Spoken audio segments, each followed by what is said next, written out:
सभी मसीही भाई बहनों को यीशु के नाम में शालोम, प्रेज द लॉर्ड, जय मसीह की। यीशु द सेवियर मिनिस्ट्री और प्रभु यीशु मसीह में आपका भाई जेम्स आप सभी का इस बाइबल अध्ययन कार्यक्रम में एक बार फिर से बहुत बहुत स्वागत और परमेश्वर का धन्यवाद करते हैं। मेरे प्यारे भाई बहनों, हम अध्ययन कर रहे हैं प्रकाशित वाक्य का और एक छोटी सी प्रार्थना के साथ आज के अध्ययन को हम शुरू करेंगे। हालेलुया, धन्यवाद पिता परमेश्वर, धन्यवाद करते हैं आपके अद्भुत रीति वाले प्रेम के लिए जो आपने अपने इकलौते पुत्र को देकर हम सभी पर प्रकट किया। धन्यवाद करते हैं महान पिता परमेश्वर आपके अनुग्रह के लिए, आपके महान प्रेम के लिए, आपकी तमाम आशीषों के लिए। धन्यवाद करते हैं इस बाइबल अध्ययन कार्यक्रम के लिए जिससे हम आत्मिक रूप से आशीषित हो रहे हैं। होने दीजिए महान पिता परमेश्वर, आज के अध्ययन में पवित्र आत्मा हमारी अगुवाई करे, सहायता करे, मदद करे, सत्य और भेद के वचनों को सत्य रीति से सिखाए ताकि हम आपके ग्रहण योग्य बने न पाए। पिता परमेश्वर, सारी व्यवस्थाओं को रिकॉर्डिंग किए जाने को और वचन को समझने और समझाए जाने को,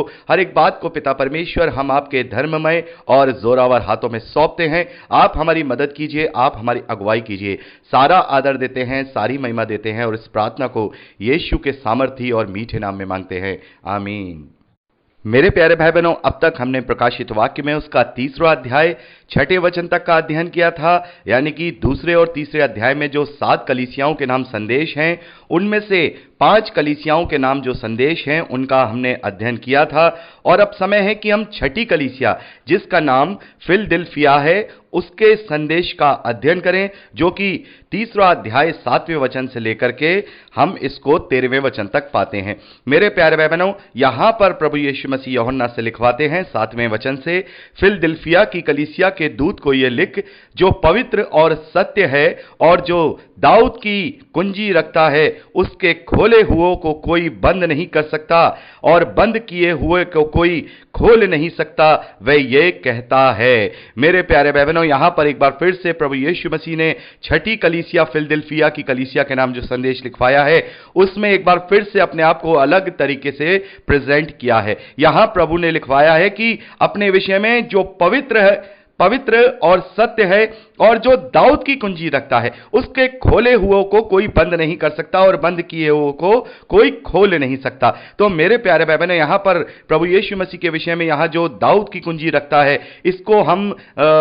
यशाया नबी की पुस्तक उसके 22वें अध्याय 22वें वचन में पढ़ते हैं। यह भविष्यवाणी प्रभु यीशु मसीह के लिए की गई थी यशाया भविष्यद्वक्ता के द्वारा, और यह उपमा यशाया भविष्यद्वक्ता के द्वारा वहां उन्हें प्रभु यीशु मसीह के विषय में बताई गई थी कि वो दाऊद की कुंजी रखता है। मेरे प्यारे भाई बहनों, यहां पर दाऊद की कुंजी रखने का मतलब यह नहीं है कि दाऊद का सारा अधिकार उसके पास है या दाऊद के राज्य का उसका अधिकार उसके पास है। मेरे प्यारे भाई बहनों, जैसा कि मैं आप लोगों को पहले भी बता चुका हूं कि कुछ ऐसी भविष्यवाणियां थीं जो आत्मिक रूप से की गई थीं पुराने नियम में जो भविष्यद्वक्ता हैं उनके द्वारा, लेकिन जो इजरायली थे वो उन्हें आत्मिक रूप से नहीं समझ पाए थे। वो अभी तक उन्हें केवल संसारिक ही समझ रहे थे। जैसे कि ये दाऊद की कुंजी के विषय में देखते हैं तो दाऊद के घराने का राज्य, दाऊद का अधिकार, ये सारी चीजें वो ये सोचते थे कि जो आने वाला मसीहा है उसके पास ये सारी चीजें होंगी। लेकिन यहां पर दाऊद की कुंजी का जो मतलब है वो ये मतलब है कि प्रभु यीशु मसीह के पास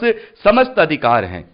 मेरे प्यारे भाई बहनों, प्रभु यीशु मसीह जो कि हम देखते हैं त्रिएक परमेश्वर का एक परमेश्वर है, स्वयं परमेश्वर का वचन है, वचन ही परमेश्वर है और वचन ही देहधारी हुआ। तो यहां पर हम देखते हैं कि वो परमेश्वर तो है, लेकिन जैसा कि हम पहले भी डिस्कस कर चुके हैं कि वो मनुष्य देह में है, मानव देह में है, और मानव देह में रह करके उसकी लिमिटेशन है, उसकी हदें हैं, और वो उन्हीं में रह करके इस धरती पर सर्वाइव भी करता है और कार्य भी करता है। और उसी देह को क्रूस पर भी चढ़ाया गया और उसी देह को मृत्यु भी आई और वही देह तीसरे दिन जी भी उठी। तो यहां हम देखते हैं कि उसी देह के विषय में जो बात की जा रही है, जैसे कि वो स्वयं परमेश्वर तो है, परमेश्वर होकर सारे अधिकार उसके पास हैं, लेकिन मानव देह में उसको सारे अधिकार दिए गए। यानी उस देह को अधिकार दिए गए जो देह कुंवारी मरियम से जन्म लेती है, पवित्र आत्मा के सामर्थ्य के द्वारा परमेश्वर का वचन उस देह में देहधारी होता है। उस देह को हम परमेश्वर का पुत्र कहते हैं और उसी देह को जिससे हम यीशु मसीह कहते हैं, वो ही देह प्रभु यीशु मसीह के नाम से जिसे हम जानते हैं, उस देह को सारे अधिकार दिए गए हैं। और ये दाऊद के अधिकार नहीं बल्कि परमेश्वर के अधिकार हैं। और इसके विषय में हम अच्छे से पढ़ चुके हैं, 1 कुरिन्थियों 15वें अध्याय में हम पढ़ चुके हैं। 23वें वचन से जब आगे पढ़ते हैं तो वहां हमने पढ़ा कि सारे अधिकार जो पिता ने पुत्र को दे दिए हैं, सारे अधिकार। और अब जो भी कुछ करेगा, जो भी कुछ करेगा, जब तक जो अंतिम बैरी मृत्यु है, या हम कहें कि जो शैतान है या पाप है, जब तक वो अपने पिता के पांवों की चौकी उन्हें नहीं कर देगा, उनको पूरी तरह से हरा नहीं देगा, परास्त नहीं कर देगा, जब तक उन पर पूरी तरह से जयवंत नहीं हो जाएगा, जब तक मृत्यु को पूरी तरह से नष्ट नहीं कर देगा, तब तक उस देह का काम होता रहेगा। अभी जो देह है उसका जो कार्य था वो अभी आधा कार्य था, यानी कि अभी उसने बलिदान के द्वारा हम सब मानव जाति को हमारे पापों से छुटकारा दिया।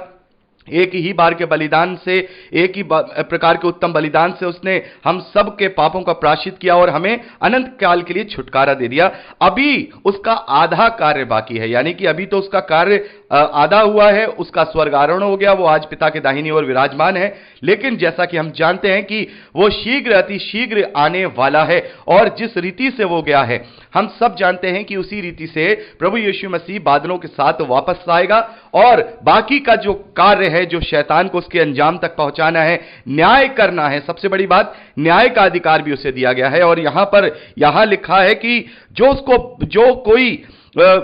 यहां लिखा है जो खोले हुए को कोई, उसके खोले हुए को कोई बंद नहीं कर सकता, और बंद किए हुए को कोई खोल नहीं सकता। यानी कि जो उसने जो न्याय किया है, जो उसने जो न्याय करेगा, उस न्याय को कोई भी बदल नहीं सकता, क्योंकि न्याय का अधिकार, और किसको जीवन की पुस्तक में नाम लिखा जाएगा, किसको अनंत जीवन दिया जाएगा, कौन उस राज्य में प्रवेश करेगा, इस सब का अधिकार उस देह को दिया गया है।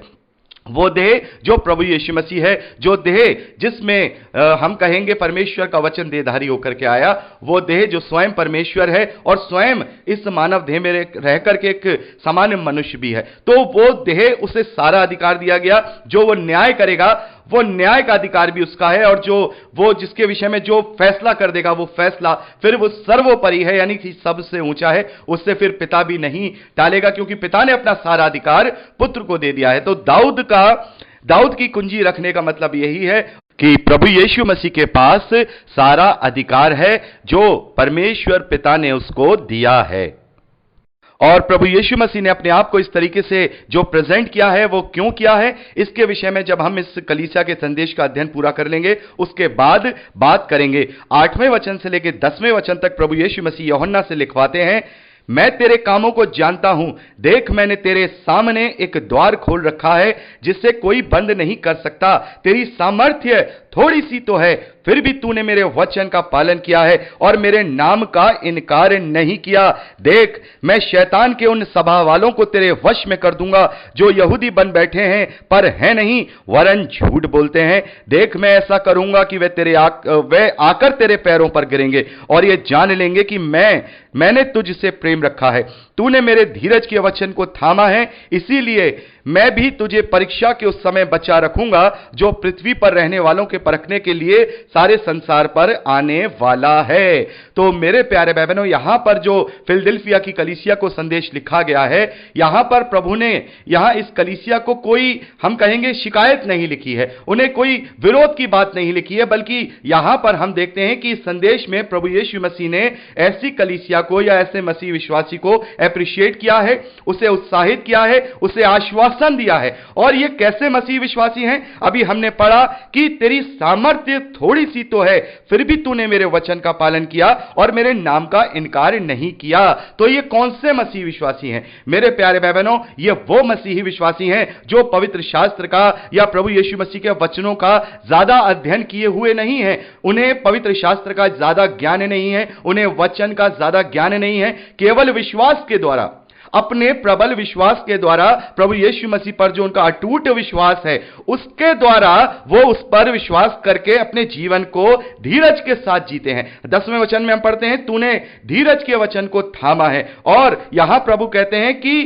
तूने थोड़ी सी सामर्थ के साथ मेरे वचन का पालन किया है, यानी कि उनके जीवन में कोई बहुत बड़ी गवाही नहीं है, जिसके कारण वो प्रभु का अंगीकार करें, क्योंकि बहुत सारे लोगों के जीवन में बहुत बड़ी बड़ी गवाहियां होती हैं, बड़े बड़े अद्भुत कार्य होते हैं, प्रभु ने उन्हें बहुत ही स्पेशल तरीके से अपने आप को उन पर प्रकट किया होता है और फिर वो प्रभु को अंगीकार करते हैं और उसके पीछे चलते हैं। लेकिन ऐसे बहुत सारे मसीह विश्वासी हैं जो केवल उद्धार के लिए, केवल पापों की क्षमा के लिए, केवल अनंत जीवन के लिए प्रभु यीशु मसीह पर विश्वास करते हैं। उनके जीवन में कोई ज्यादा हम देखते हैं आश्चर्यजनक रूप से कोई गवाही नहीं है, कोई बड़े बड़े काम प्रभु ने उनके जीवन में नहीं किए हैं। उन्होंने अपने पूरे जीवन को एक साधारण तरीके से जिया, उन्हें कोई सांसारिक वस्तुओं से भी बहुत ज्यादा आशीषित नहीं किया, बहुत लग्जरियस लाइफ नहीं दी, हमेशा क्लेश, हमेशा तकलीफें, हमेशा एक साधारण उन्हें जिंदगी मिली और वचन का ज्ञान भी उनके पास पूरा नहीं है।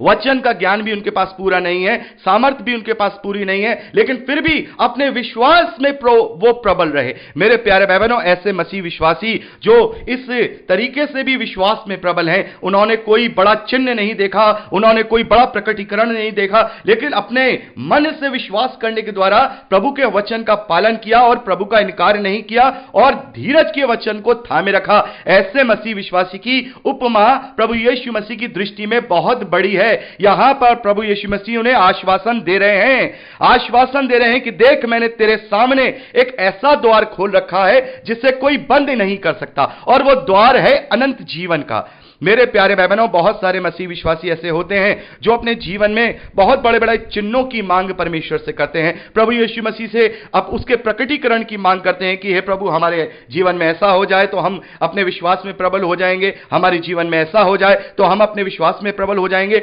ऐसे लोगों की जो स्थिति होती है वो थोमा जैसी होती है। जैसा कि हमने यूहन्ना के सुसमाचार में पढ़ा, प्रभु यीशु मसीह का जब पुनरुत्थान होता है, वो अपने चेलों से मिलते हैं, वहां पर थोमा उन पर विश्वास नहीं करता और वो कहता है कि जब तक मैं तेरे पंजर में या मैं उसके हथेली की जो छेद है उसमें उंगली डाल करके नहीं देख लूंगा, जब तक मुझे विश्वास नहीं होगा। तो प्रभु यीशु मसीह थोमा से कहते हैं कि आ मुझे छू के देख, और वहीं पर जो थोमा है उसके पैरों पे गिर जाता है और प्रभु यीशु मसीह कहते हैं कि धन्य हैं वे जिन्होंने मुझ पर बिना देखे मुझ पर विश्वास किया है। तू मुझे देख करके विश्वास करता है, लेकिन धन्य हैं वे। तो मेरे प्यारे भाई बहनों, धन्य हैं वे जिनके जीवन में बहुत बड़ी कोई गवाही नहीं है, धन्य हैं वे जो वचन का बहुत ज्यादा ज्ञान भी नहीं रखते, धन्य हैं वे जो एक साधारण सिंपल जीवन को जी करके कष्टों के साथ, क्लेशों के साथ भी प्रभु यीशु मसीह में अपने विश्वास को बढ़ाते रहते हैं, उसी में जड़ पकड़ते हुए बढ़ते जाते हैं। मेरे प्यारे भाई बहनों, ऐसे लोगों के विषय में प्रभु यीशु मसीह की दृष्टि में प्रभु कहते हैं कि उनकी नजर में बहुत बड़ी उपमा है। प्रभु यीशु मसीह कहते हैं कि मैंने तेरे लिए ऐसा द्वार खोल दिया है, उसे कोई बंद नहीं कर सकता। मैंने तेरे लिए अनंत जीवन ठहरा दिया है, उसे कोई नहीं खोल सकता। आगे प्रभु यीशु मसीह कहते हैं कि मैं शैतान को, उन सभा वालों को तेरे वश में कर दूंगा जो यहूदी बन बैठे हैं पर है नहीं, वरन झूठ बोलते हैं। देख, मैं ऐसा करूंगा कि वे आकर तेरे पैरों पर गिरेंगे और ये जान लेंगे कि मैं तुझसे प्रेम रखता हूं। मेरे प्यारे भाई बहनों, बहुत सारे ऐसे धर्मी लोग हैं यहां जो यहूदी और शैतान की सभा वाले हैं। जैसा कि हमने स्मुरना की कलीसिया का संदेश का जब अध्ययन किया था तो वहां पर भी हमने देखा था कि जो यहूदी हैं पर